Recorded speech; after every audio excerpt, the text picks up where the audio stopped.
أعوذ بالله من الشيطان الرجيم. بسم الله الرحمن الرحيم. قل يا عبادي الذين أسرفوا على أنفسهم لا تقنطوا من رحمة الله إن الله يغفر الذنوب جميعا إنه هو الغفور الرحيم. صدق الله مولانا العظيم. അല്ലാഹു സുബ്ഹാനഹു വ തആല പരിശുദ്ധമായ പരിപാവനമായ അവന്റെ അവർണ്ണനീയമായി മസ്ജിദിൽ നമ്മെ ഒരുമിച്ച് കൂട്ടിയതുപോലെ നമ്മിൽ നിന്ന് മൺമറഞ്ഞു പോയവർ, നമ്മുടെ മാതാപിതാക്കൾ, ബന്ധുമിത്രാദികൾ, നമ്മെ സ്നേഹിച്ചവർ, നാം സ്നേഹിച്ചവർ, നമ്മുടെ അയൽവാസികൾ, ആരൊക്കെ ഈ ലോകത്തോട് വിട പറഞ്ഞു പോയോ അവരോടൊക്കെ ഒപ്പം നാളെ ജന്നാത്തുൽ ഫിർദൗസിൽ ഹബീബായ റസൂലുള്ളാഹി സ്വല്ലല്ലാഹു അലൈഹി വസല്ലമ തങ്ങളോടൊപ്പം സംഗമിക്കാൻ അല്ലാഹു ഭാഗ്യം നൽകുമാറാകട്ടെ. ജീവിച്ചിരിക്കുന്ന നമുക്ക് ശിഷ്ട ജീവിതം പടച്ചറബിന്റെ വഴിയിലായി ഹബീബായ റസൂൽ സ്വല്ലല്ലാഹു അലൈഹി വസല്ലമ തങ്ങൾ തെളിച്ചു തന്നിരിക്കുന്ന ഹിദായത്തിന്റെ മാർഗത്തിലായി മുന്നോട്ട് നയിക്കാൻ അല്ലാഹു ഭാഗ്യം നൽകി അനുഗ്രഹിക്കുമാറാകട്ടെ. പുണ്യമായി റമദാനിന്റെ ദിനരാത്രങ്ങളിലും ഓരോ നിമിഷങ്ങളിലും നാം ചെയ്യുന്ന ഓരോ ഇബാദത്തിനെയും അല്ലാഹു വിലപ്പെട്ടതായി സ്വീകരിക്കുകയും തെറ്റുകുറ്റങ്ങൾ അതിൽ വന്നു പോയിട്ടുണ്ടെങ്കിൽ അല്ലാഹു പുറത്തു നൽകുകയും ചെയ്യുമാറാകട്ടെ. റമദാൻ അനുകൂലമാകുന്ന വിഭാഗത്തിൽ അല്ലാഹു നമ്മയും നാമുമായി ബന്ധപ്പെട്ട എല്ലാവരെയും ഉൾപ്പെടുത്തുമാറാകട്ടെ. രോഗികൾക്ക് അല്ലാഹു പൂർണ്ണ ശിഫ പ്രദാനം ചെയ്ത് അനുഗ്രഹിക്കുകയും കടം കൊണ്ട് വലയുന്നവർക്ക് അത് വീട്ടാനുള്ള മാർഗങ്ങളെ അല്ലാഹു തുറന്നു കൊടുക്കുകയും ചെയ്യുമാറാകട്ടെ. ലോകത്തിന്റെ വിവിധ ഭാഗങ്ങളിൽ ബുദ്ധിമുട്ടും പ്രയാസങ്ങൾ അനുഭവിക്കുന്ന ഫലസ്തീനുകൾ ഉൾപ്പെടെയുള്ളവർക്ക് അല്ലാഹു സലാമത്ത് നൽകി അനുഗ്രഹിക്കുകയും ചെയ്യുമാറാകട്ടെ. പ്രിയപ്പെട്ട മുഅ്മിനീങ്ങളെ, അല്ലാഹു സുബ്ഹാനഹു വ തആല അവന്റെ അനുഗ്രഹമെന്നോണം ഹബീബായ റസൂലുള്ളാഹി സ്വല്ലല്ലാഹു അലൈഹി വസല്ലമ തങ്ങളുടെ ഉമ്മത്തിന് നൽകിയിരിക്കുന്ന ഏറ്റവും വലിയൊരു നിധി എന്ന് വേണമെങ്കിൽ പറയാം പുണ്യമായ റമദാൻ. മറ്റൊരു പ്രവാചകന്മാർക്കോ അല്ലെങ്കിൽ പ്രവാചകന്മാരുടെ സമുദായത്തിനോ നൽകാത്ത വലിയൊരു നിധി തന്നെയാണ് പുണ്യമായ 30 അല്ലെങ്കിൽ 29 ദിനരാത്രങ്ങൾ.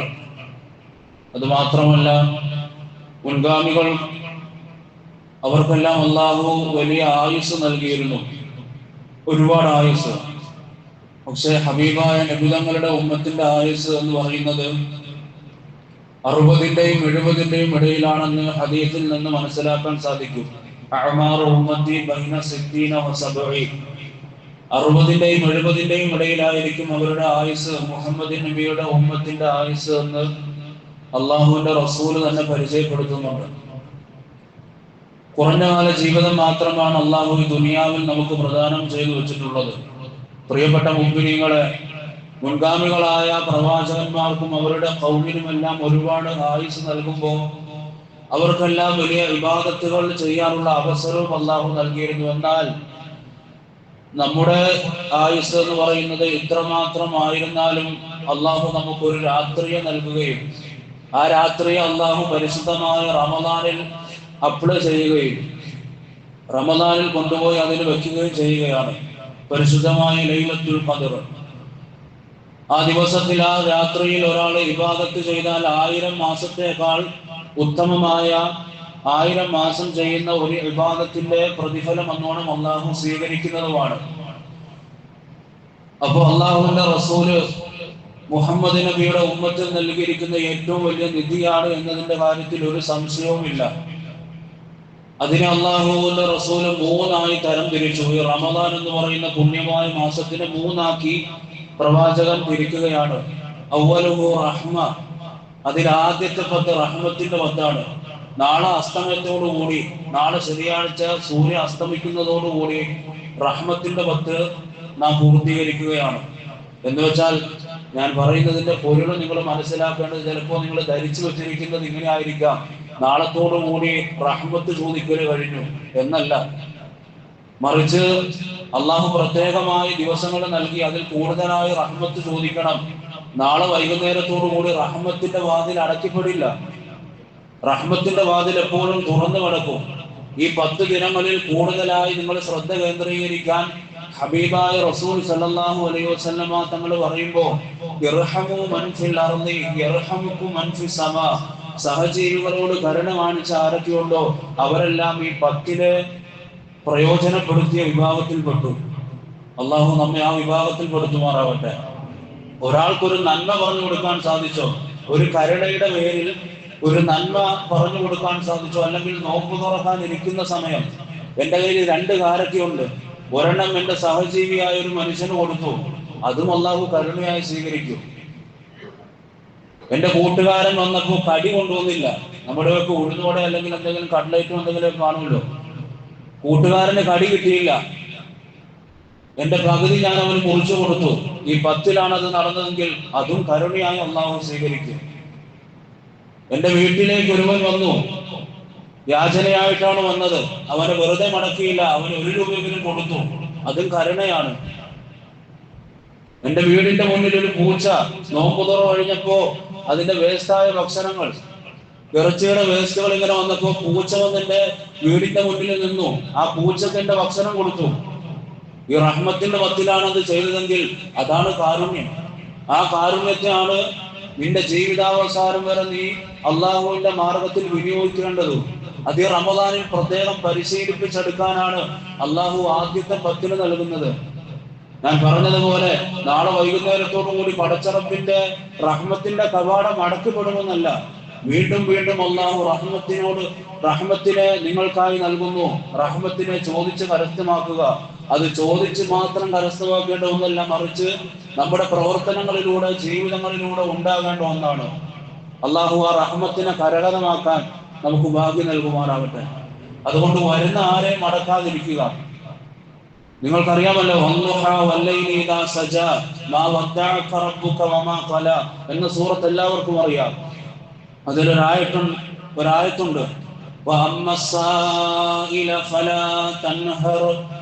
എന്താണ് അതിന്റെ അർത്ഥം? ചോദിച്ചു വരുന്ന ഒരാളെയും മടക്കല്ല നബിയേ എന്ന് അള്ളാഹുവിന്റെ റസൂലിനോട് ഹബീബായ നബി മുഹമ്മദ് മുസ്തഫ സല്ലല്ലാഹു അലൈഹി വസല്ലമ തങ്ങളോട് ഒരു നിരാശയുടെ സന്ദർഭത്തിൽ അള്ളാഹു ഇറക്കി കൊടുത്ത സൂറത്താണ് വല്ലുഹാ.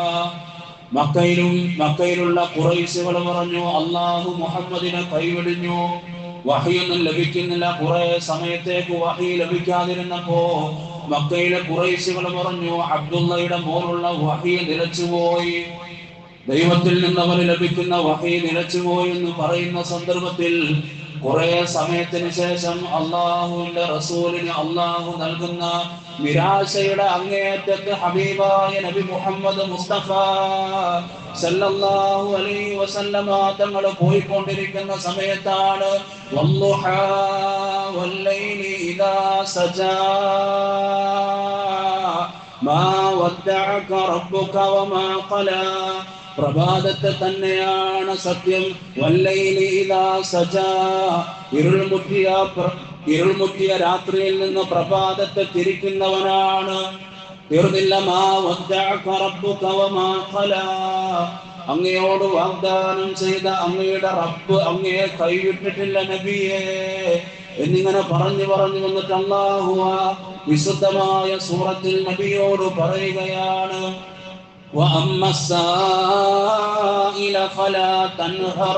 ചോദിച്ചു വരുന്ന ഒരാളെയും മടക്കല്ല നബിയേ.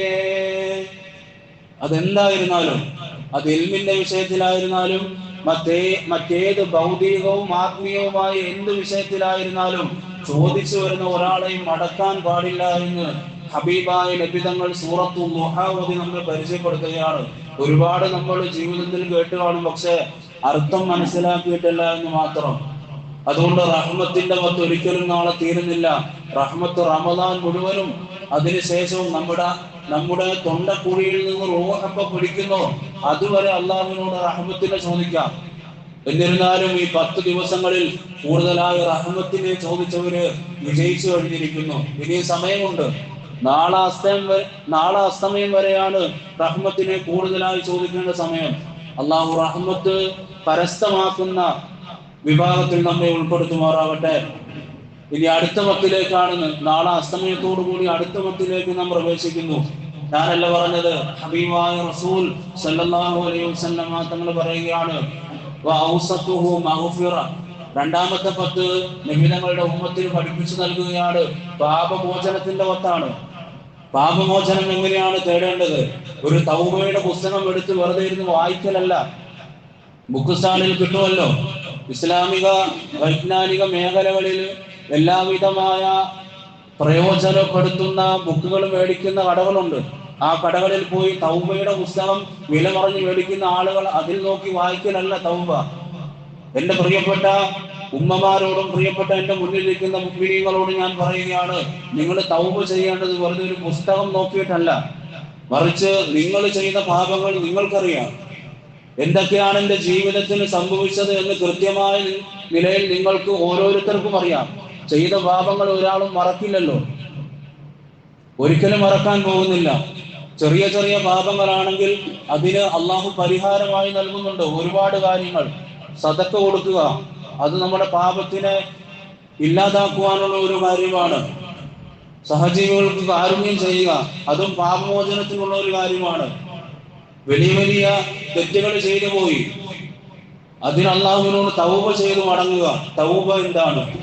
തൗബയിലേക്കാണ് ഞാൻ നിങ്ങളെ ക്ഷണിക്കുന്നതിന്. ഹബീബായ നബി സല്ലല്ലാഹു അലൈഹി വസല്ലമ തങ്ങളുടെ മുന്നിൽ സഹാബത്തിരിക്കുന്ന ഒരു സന്ദർഭത്തിൽ തൗബ എന്താണ്, അള്ളാഹുവിനോട് പാപമോചനം ചെയ്യുന്ന ഒരാളെ പറ്റി അള്ളാഹിന്റെ റസൂൽ സഹാബത്തിന് പഠിപ്പിച്ചു കൊടുക്കുന്നു. സഹാബ, ഒരു മനുഷ്യൻ തന്റെ ഒട്ടകവുമായി മരുഭൂമി പ്രദേശത്തിലൂടെ നടന്നു പോവുകയാണ്. മരുഭൂമി എന്ന് പറയുമ്പോൾ നമ്മുടെ മുന്നിലേക്ക് വരുന്നത് പച്ചപ്പൊന്നുമില്ല, വളരെ ചൂടുള്ള പ്രദേശം. വെള്ളമാണെങ്കിൽ തുച്ഛമായ എവിടെയെങ്കിലും അത്രയ്ക്ക് തിരഞ്ഞു പോകുന്ന ആളുകൾക്ക് മാത്രം തുച്ഛമായ നിലയിൽ കിട്ടും. അങ്ങനെയുള്ള ഒരു സ്ഥലമാണ് മരുഭൂമി എന്ന് പറയുന്നത്.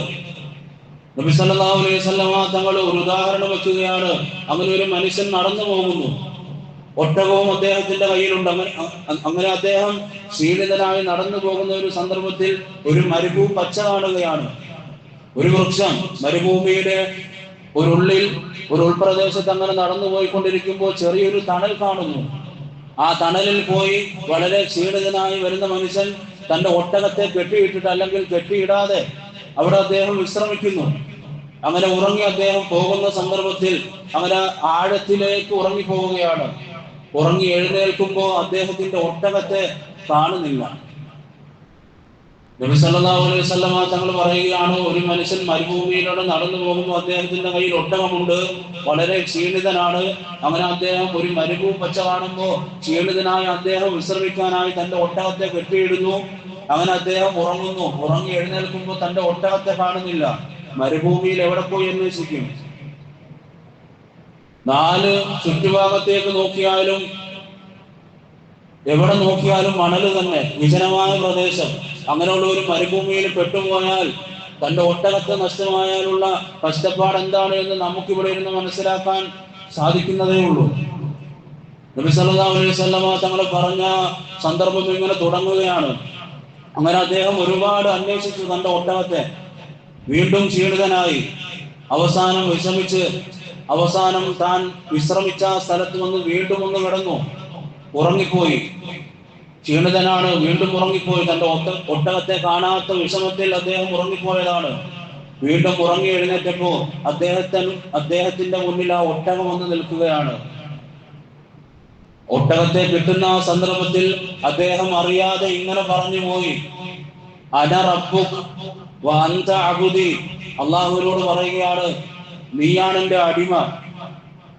മുസ്ലിമായ ഒരു മനുഷ്യന്റെ കാര്യമാണ് ഈ പറയുന്നത്. അദ്ദേഹം തന്റെ ഒട്ടകത്തെ കിട്ടിയ സന്ദർഭത്തിൽ അദ്ദേഹം ഇങ്ങനെ പറഞ്ഞു, അന റബ്ബുക, ഞാനാണ് നിന്റെ റബ്ബ്. അൻത അബ്ദി, അല്ലാഹ് നീയാണ് എൻ്റെ അടിമ.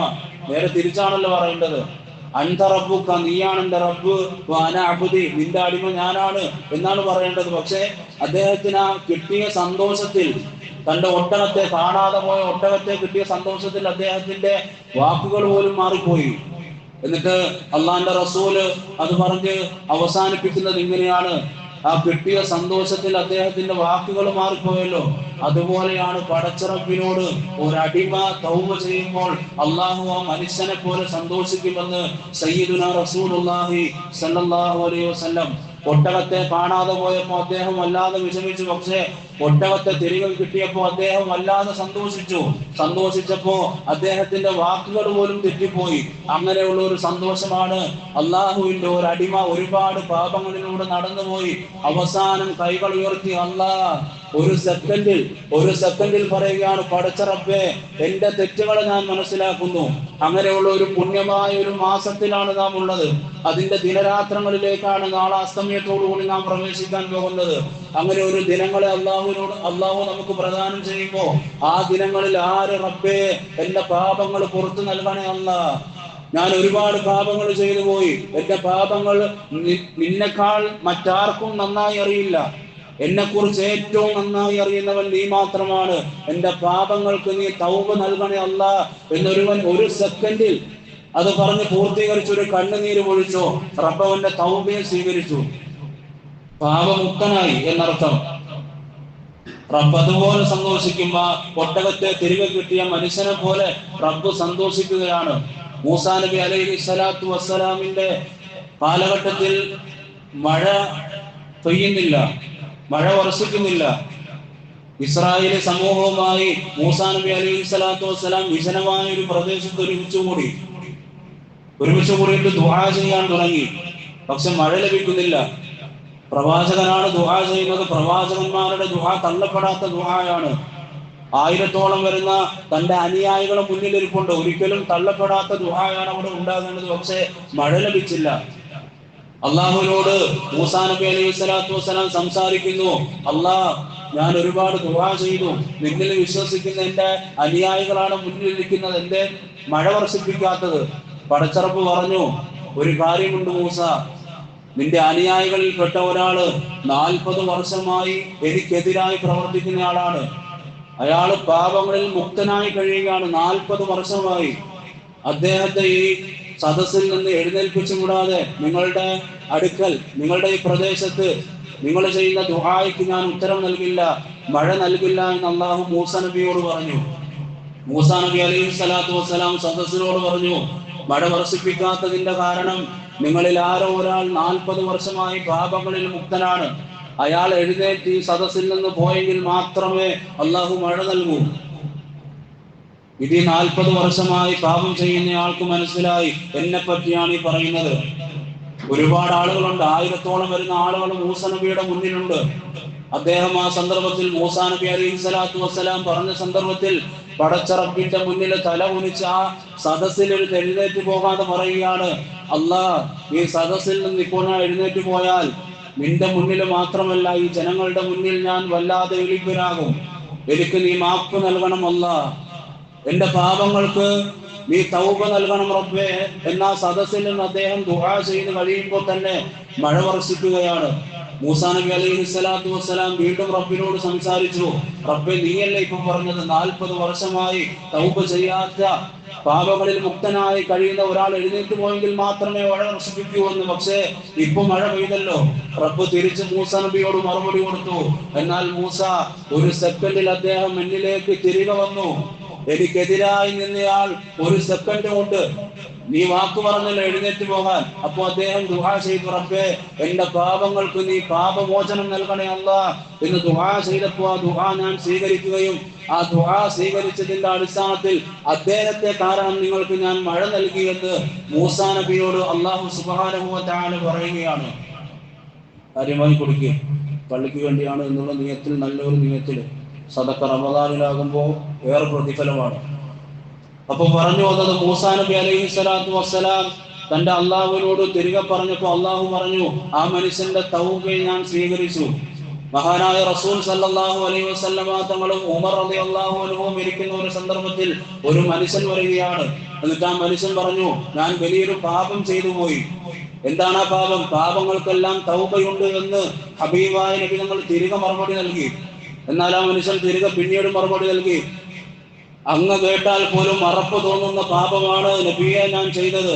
മഹാനായ ഉമർ അൽ ഫാറൂഖിന്റെ കരങ്ങളിൽ വാളുണ്ട്. നബി തങ്ങളുടെ മുന്നിൽ വന്ന് അറപ്പാകുന്ന വർത്തമാനങ്ങൾ പറഞ്ഞാൽ തന്റെ പിരടി അവിടെ വെട്ടിയിടാനായി ഉമർ അവിടെ സജ്ജനാണ്. എന്നാൽ ആ മനുഷ്യന്റെ പാപത്തെ പറ്റി നബി തങ്ങൾ പറഞ്ഞു വിശദീകരിക്കാൻ. നബി തങ്ങളോട് പറയുകയാണ്, യാ റസൂലല്ലാഹ്, ഞാൻ ചെയ്ത പാപം ഇതാണ്, ഖബർ കുഴിക്കുന്ന പണിയാണ് എനിക്ക്, ഖബർ കുഴിക്കുന്ന വ്യക്തിത്വമാണ് ഞാൻ. അങ്ങനെ ഓരോരുത്തരെയും മറമാടുന്ന ചുമതലയാണ് എനിക്കുള്ളത്. അങ്ങനെ ഒരു ദിവസം ഒരു സുന്ദരിയായ ഒരു സ്ത്രീയുടെ ഖബറടക്കിയതിനു ശേഷം എല്ലാവരും പിരിഞ്ഞുപോയി. ആ സുന്ദരിയായ സ്ത്രീയെ ഞാൻ ഖബറടക്കിക്കൊണ്ടിരുന്നപ്പോ എനിക്കവളെ വ്യഭിചരിക്കാൻ തോന്നി. മരിച്ചുപോയ പെണ്ണാണ്, മയ്യിത്താണ്. അങ്ങനെ രാത്രിയിൽ ആരും കാണാത്ത സന്ദർഭത്തിൽ ആ മയ്യിത്തിനെ ഞാൻ വന്ന് വ്യഭിചരിച്ചു പോയി നബിയെ, ഞാൻ ചെയ്ത പാപം ഇതാണ്. ഉമർ റളിയല്ലാഹു തആല അൻഹു ചാടി എഴുന്നേൽക്കുകയാണ്. എന്താണ് ഈ പാപം? അള്ളാന്റെ റസൂലിന്റെ മുന്നിലേക്ക് വന്ന് ഈ പാപി പറഞ്ഞ വർത്തമാനം എന്താണ് എന്ന് തിരികെ ചോദിക്കാൻ ഒരുങ്ങുമ്പോ ഉമറിനെ അടക്കിയിരുത്തി ഹബീബായ നബി മുഹമ്മദ് മുസ്തഫ സല്ലല്ലാഹു അലൈഹി വസല്ലം എന്നിട്ട് പറഞ്ഞു, അള്ളാഹു ഏറെ പൊറുക്കുന്നവനാണ്. ഇതിലും പടച്ചറപ്പിന്റെ മുന്നിൽ കരഞ്ഞുകൊണ്ട് തൗബ ചെയ്താൽ റബ്ബ് നിന്നെ മടക്കില്ല എന്ന് മുഹമ്മദ് റസൂലുള്ളാഹി സല്ലല്ലാഹു അലൈഹി വസല്ലം. എത്ര പാപം ചെയ്തോ നിങ്ങൾ? 90 വയസ്സ് വരെ ജീവിച്ചു, 90 വർഷവും നിങ്ങളുടെ പാപങ്ങളിൽ മുക്തമാണ്. പക്ഷേ നിങ്ങളുടെ തൗബ നിങ്ങളുടെ തൊണ്ടക്കുഴിയിൽ നിന്ന് റൂഹ് പിടിക്കുന്നതിന് മുമ്പായി ഒരിറ്റ് കണ്ണുനീര് കുടിച്ചാൽ നിങ്ങളും സ്വർഗത്തിലേക്ക് പോകും. അള്ളാഹു മനസ്സിലാക്കാൻ തൗഫീഖ് നൽകുമാറാകട്ടെ. അതിന് പ്രതിവിധി എന്നോണം നിങ്ങളുടെ ജീവിതത്തിൽ നിങ്ങൾ തൗബ ചെയ്താൽ അള്ളാഹു അതിനുള്ള ബറക്കത്ത് നൽകും. എന്റെ വാക്കുകൾക്ക് ഞാൻ വിരാമം കുറിക്കുകയാണ്. അതിനു മുമ്പായി പ്രിയപ്പെട്ട മുഅ്മിനീങ്ങളെ, വഹശി എന്നൊരു സഹാബി ഉണ്ടായിരുന്നു. വഹശി ചെയ്ത പാപം എല്ലാവർക്കും അറിയാം. ഇസ്ലാമിക വീക്ഷണത്തിൽ ഹബീബായ നബി തങ്ങളോടൊപ്പം പ്രബോധനത്തിനായി ഇത്രയേറെ കൂട്ടുനിന്ന ഒരു മനുഷ്യനില്ല ഹംസ റളിയല്ലാഹു തആല അൻഹുവിനേക്കാൾ. ഹംസ റളിയല്ലാഹു തആല അൻഹുവിനെ ചാട്ടുളി കൊണ്ട് ഹിന്ദിന്റെ ആവശ്യപ്രകാരം എറിഞ്ഞു കൊല്ലുന്നത് ഉഹദ് യുദ്ധത്തിലാണ്.